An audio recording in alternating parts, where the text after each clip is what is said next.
What does this movie mean, you think, for the legacy of Atlantic Records, Schumann and Pomus, and Lieber and Stoller?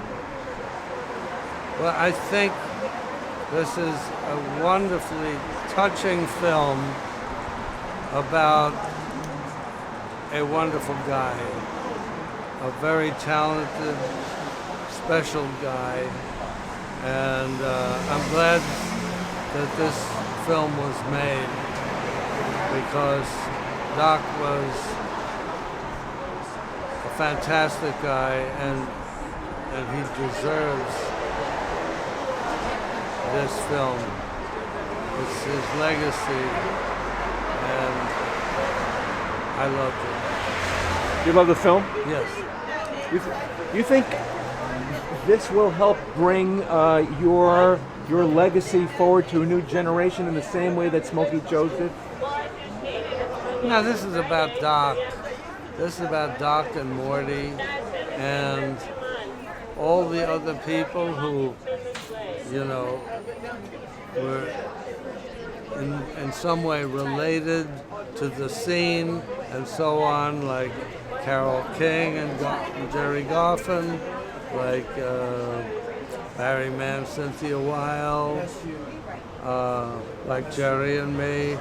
We're peripheral characters in this film. This is about Doc and more about Doc and Mort Schumann, and maybe Doc and Dr. John, but it's really about Doc, who is a unique, special, sweet man. Yeah. And a great songwriter. Did you start off as rivals, as rival songwriting teams ever? Never considered. No. We called them to bring us songs when we were producing the Drifters. Oh. We didn't experience any of those people as rivals. We considered them all peers and with special talents. Did you consider yourselves friends? Did you hang out after work? Many times. You know, I'd see him in the Brill Building or in the Forest Hotel. And we went out to Long Island to see Doc and Willie and the children. Sure. Was there any sense of Jewish identity among the songwriters in this of this ilk? Well, the weird thing is we all knew we were Jewish, but that was about it, you know. And some had much more religious background. I had virtually none, except culturally.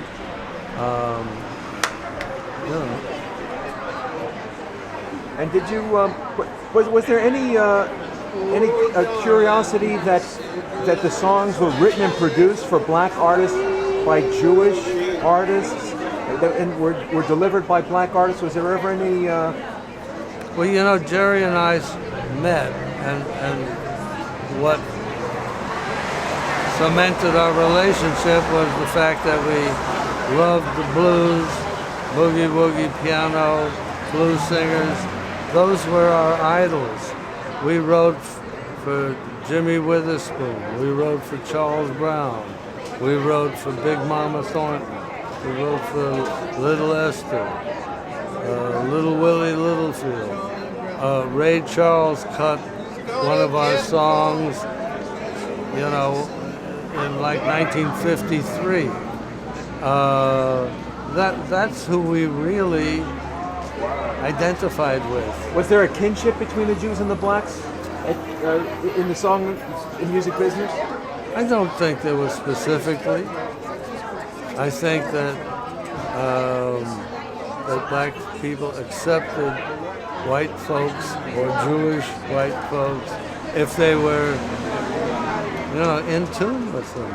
If they were writing music that they wanted to perform. It was, you know, to go beyond that into cultural, you know, it wasn't like in the you know, in the 30s and the relationship between oppressed people. It wasn't like that. Much obliged.